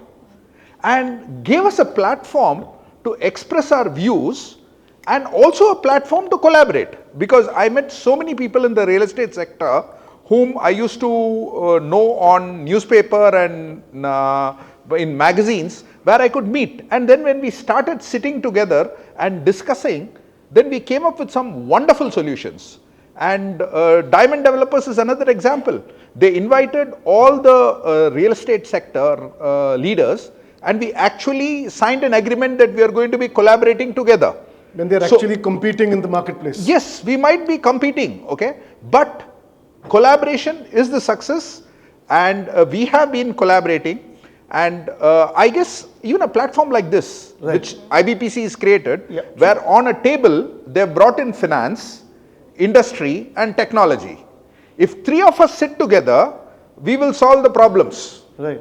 That is all what is required. So thank you again, IBPC. And all our businessmen here, we are in a very good position to do a very good thing for the economy. And one thing which I'd like to tell you what I believe about sustainability. There are three pillars for sustainability. The people, it has to be good for the people, it has to be good for the planet, and it has to be good for prosperity, which is the pocket. And this is what we have learned in the real estate sector, which is a difficult sector. Right. If today a developer who's building high-rise buildings and a developer who's building communities tells you that we can be sustainable and we can make money and save money, what is the challenge? Right. The solution is there. Perfect. Thank you. Thank you. Thank you very much. We are so honored to have you here at the occasion of sustainability. We were listening to sustainability Q&A from the scholars. In a nutshell, if I brief the green minds, Harit Kranti, Harit Vichardhara, the green minds is a concept for sustainability is basically exactly what people planet as prosperity. We defined it as environment friendly, economic friendly, as well as digital technology friendly. I will not take much time, but I have to mention that such a politician, social worker, if you see the records, I think it's very difficult to match such a politician history or the career from the very beginning who has been in the ministry. In 1990, he became MLA, the member of assembly in Maharashtra, and was cabinet minister. And continued the ministry in the state Maharashtra, became the member of parliament, Lok Sabha, became the minister. Again, since 2014, continuously, he is holding the ministry of social justice, being a member of parliament. So, Shri Ramdas Athawale जी, आपका इस Dubai की धरती पर बहुत बहुत अभिनंदन है, स्वागत है। यह संस्था भारतीय दूतावास और दुबई चैम्बर्स के संयुक्त तत्वावधान में Indian business and professional council के नाम से विगत 21 वर्षों से कार्यरत है। इस देश के लगभग फॉर्च्यून 500 कंपनीज से अधिक यहाँ की सदस्यता है। आप चार्टर्ड अकाउंटेंट से लेकर के वकीलों तक जाएं, टेक्नोलॉजी से लेकर के उद्योगपतियों तक जाएं, व्यापार से लेकर के of gold, textile, garment, electronics, motor vehicles, insurance, banking, any sector is represented by Indian Business and Professional Council. I humbly request you to come on the stage and address us. And the Social Justice and Empowerment, MOS in Narendra Modi's government.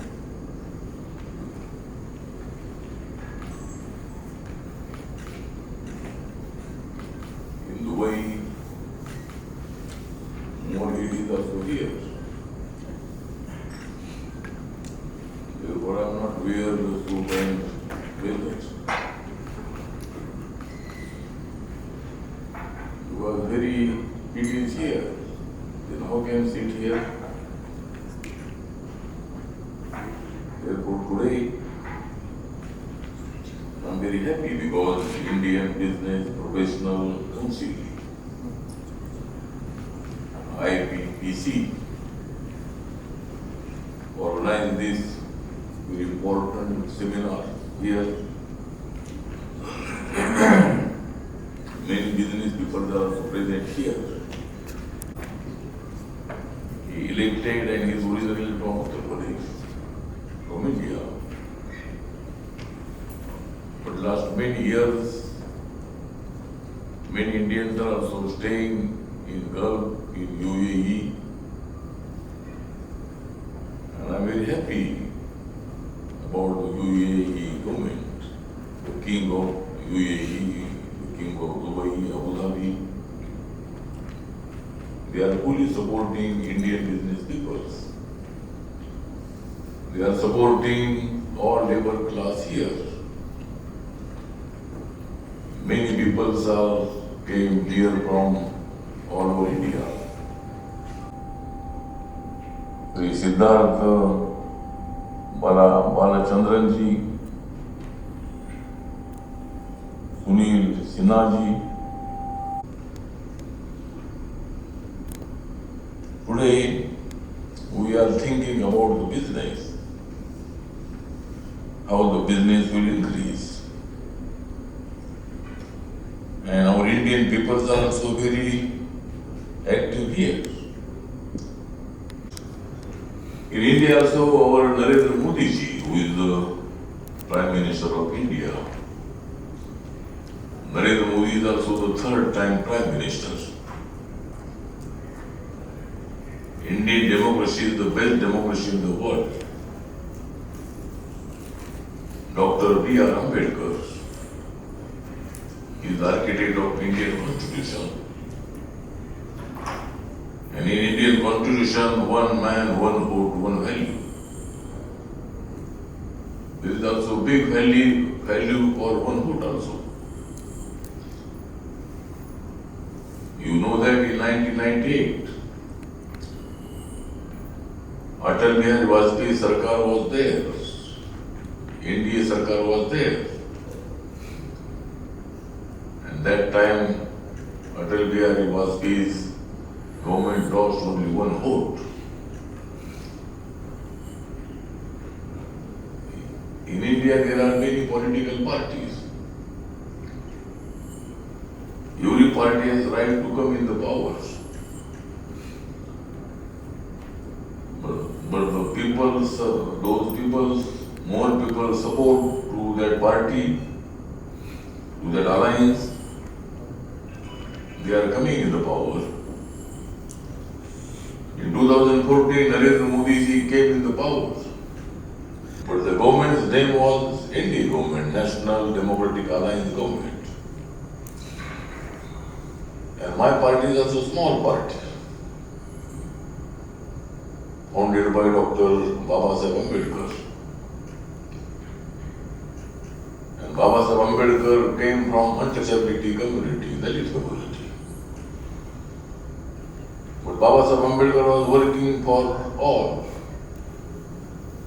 In India, near about more than 6,000 castes are there. Near about 6-7 religious peoples are staying there. Hindu, Muslim, Sikh, Isai, Buddhist, Lingayat, Jain, Parsi. All they are staying there. there is not any problem for our country. And our Indian economy, we are also developing. After Narendra Modi ji became the Prime Minister of India, then our economy came number 5 in the world. Now in these 5 years, our India will go number 3. And now Narendra Modi is also the Prime Minister from 24 to 29. I am also the Minister from 24 to 29. But in 29 also, 2029 also, our government will come and our economy will go number 2. Again we will come in the power, then our economy will go number 1.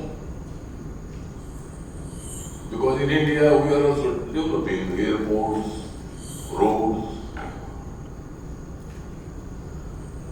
railways, and last 10 years, near about 25 crore people come out from the poverty. 25 crore people. India's population is near about 1,140 million population is there. India's population is number 1 now. China was number 1. But in the population, India is number 1 now. 140 crore people are staying in India. And Narendra Modi is also supporting the business people also. Many big business people are also there in India. In UK, Mr. Mittal, who is originally from India, and last time he was number 1 as a big businessman. In America also, many Indian people are also business people. And in Dubai is also the economic capital of UAE. As well as Mumbai is also the economic capital of our country, India. Delhi is the India's capital. Abu Dhabi is also the UAE's capital. But economic capital is Dubai. And many tourists are also coming from all over the world. From India also many tourists are also coming here. The hotel business is also very good business here. Another business is also here. And UAE, kings and government is also supporting all. There is not any problem. They may be from any community, any religion, any country. Dubai and Abu Dhabi and UAE is also supporting all. And therefore business is very important. And this forum, IBPC, is a very important forum. Many business people are also in IBPC. Your organization's name is IBPC, but in India it is university. Your organization is IBPC, but in university, education university, VC is there, Vice Chancellor is there. And your organization is also very nice organization. Let me give some examples. In the last decades, the Indian government has made tremendous progress towards sustainability. They have increased their solar energy capacity from 2.63 GW in 2015 to over 100 GW in 2025. Similarly, their wind energy capacity has grown from 21.2 GW in 2015 to over 40 GW in 2025, making India one of the pioneers in renewable energy production.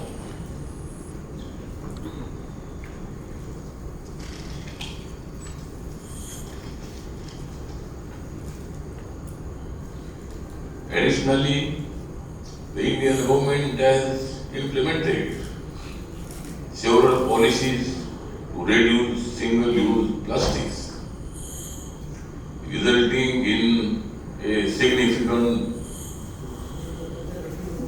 decrease in plastic waste in urban areas. My dear friend, Chandrasekhar Bhatti always tells me about UAE as a perfect example of sustainability. The United Arab Emirates,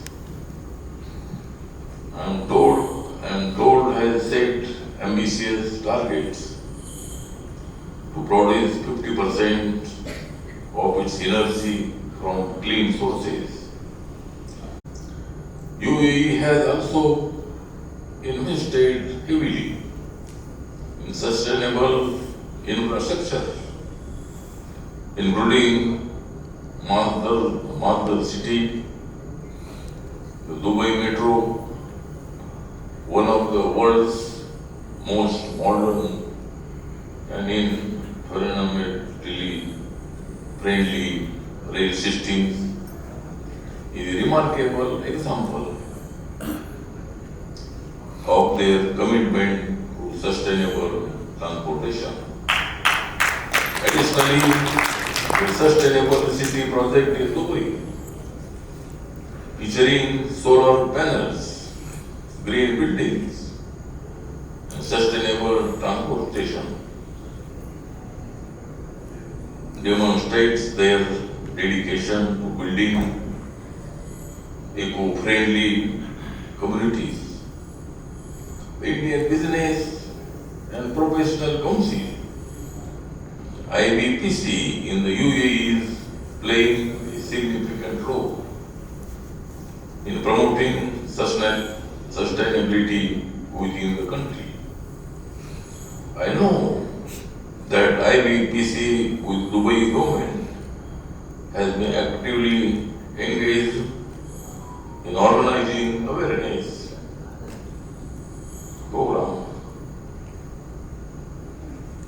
seminars and workshops on sustainable business practices, energy efficiency and waste management.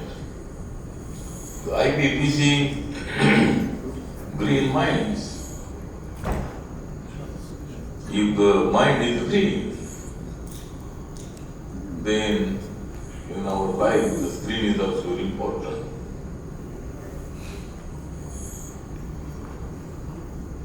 The UAE government and local organizations to implement sustainable initiatives,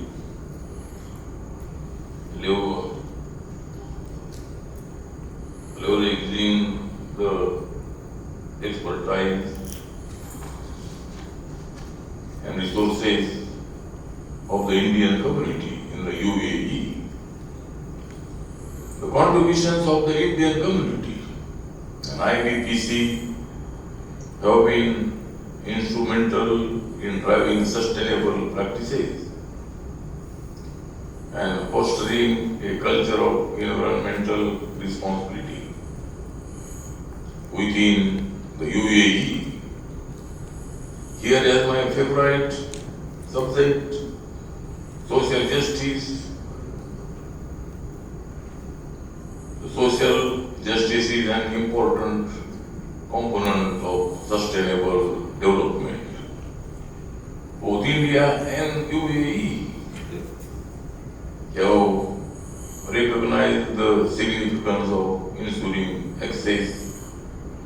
sustainable resources for all communities. India's focus on inclusive policies, such as the National Clean Energy Fund and the UAE's initiatives to provide renewable energy to remote areas, show their commitment to social justice within the concepts of sustainability.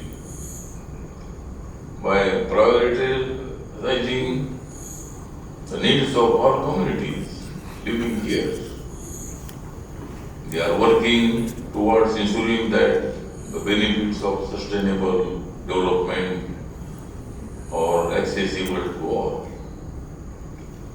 thereby fostering a more inclusive and equitable society. In conclusion, the good work done by the Indian government and its friendship with the UAE, inclusive governance by both bodies, along with the contributions of the Indian community and bodies like IBPC, highlight the effectiveness of collaboration and knowledge exchange in advancing sustainability. Let us take inspiration from their example and do our part to protect the planet. Together we can achieve a more sustainable and equitable future for all. And therefore I came from India. Basically I am staying in Mumbai. I was 3 times elected in Lok Sabha and now 2nd time in Rajya Sabha. I was the cabinet minister, social welfare minister in Maharashtra state. But from 2014, I am the social justice and empowerment MOS in Narendra Modi's government. And my ministry is also working for scheduled caste, DNT, OBC, disabled community, transgender community, orphan community, senior citizen community. Near about 85% population is covered my ministry. And now this year, 24-25, my ministry's budget is near about 1,65,000 crore rupees. Community, the budget is near about 1,19,000 crore rupees. And therefore, our government is also working very hard. Narendra Modi is also a very hard man. He was the chief minister of Gujarat. And then first time he contested the Lok Sabha election in 2014. And he became the Prime Minister of India. Many times he came here. And all the UAE people are supporting Honorable Narendra Modi ji. And Narendra Modi is also supporting to you also. And therefore jointly we will go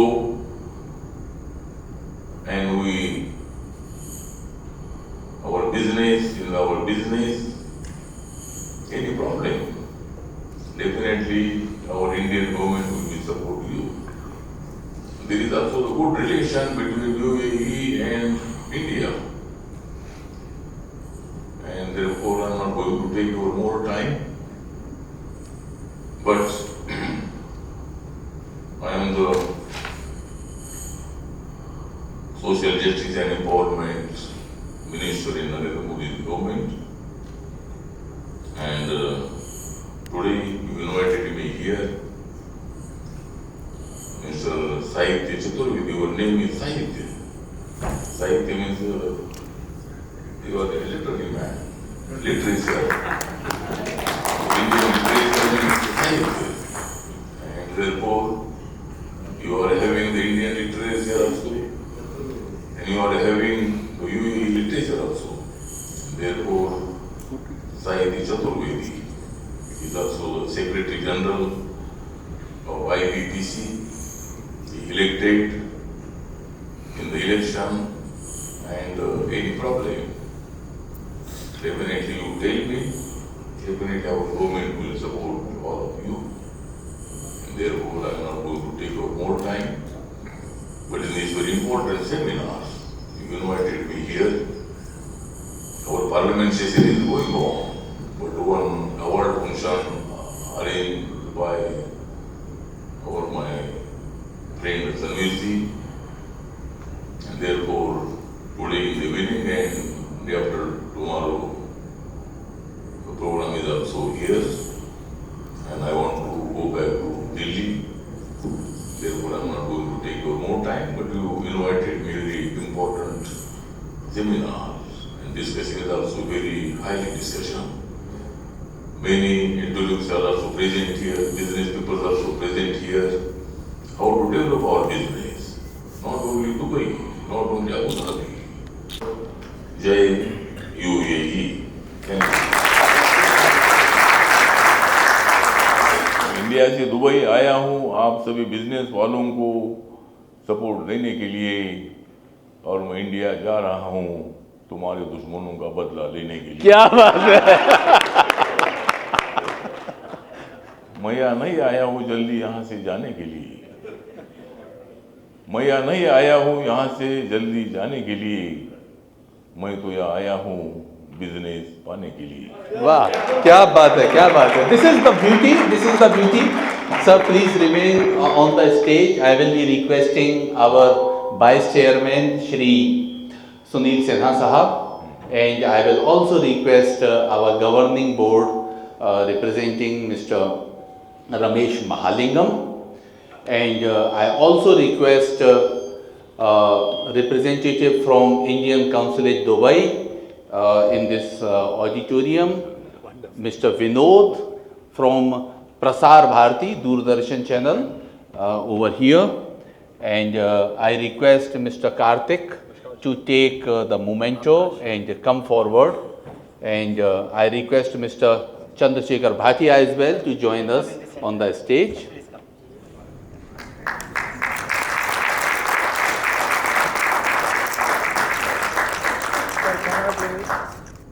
cricket के player थे Bishan Singh Bedi, IBPC के अध्यक्ष है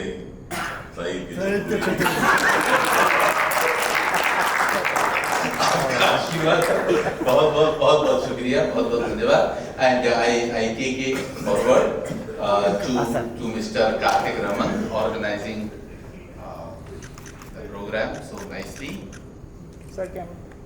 Modi is a man, but I am Dubai's fan. Wow.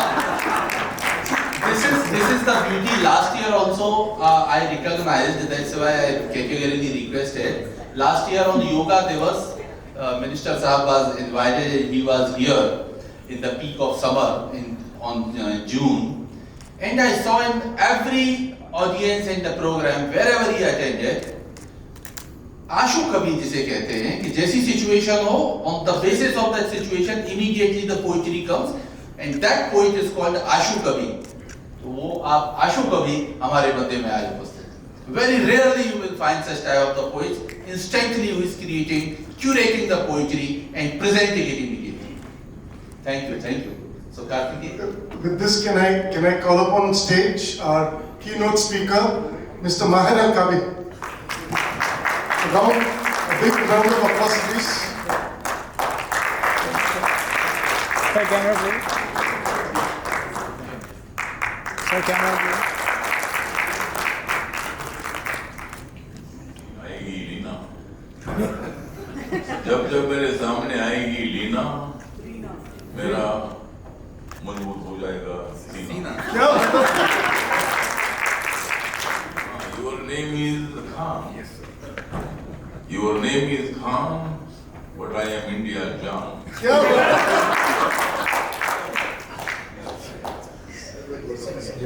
Sir, sir, camera. Can I call upon Mr. Vijay Paz, please, on stage? Round loud. Applause, applause.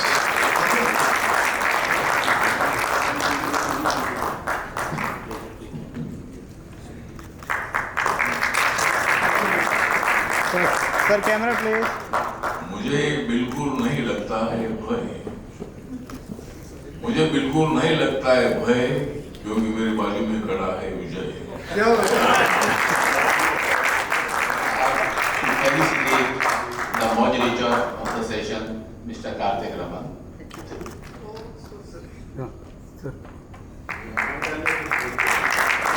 Sir, camera please. अगर हमें India में और UAE में अगर हमें चाहिए अमन,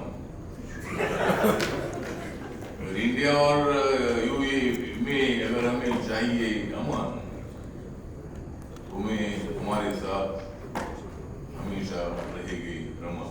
बात है?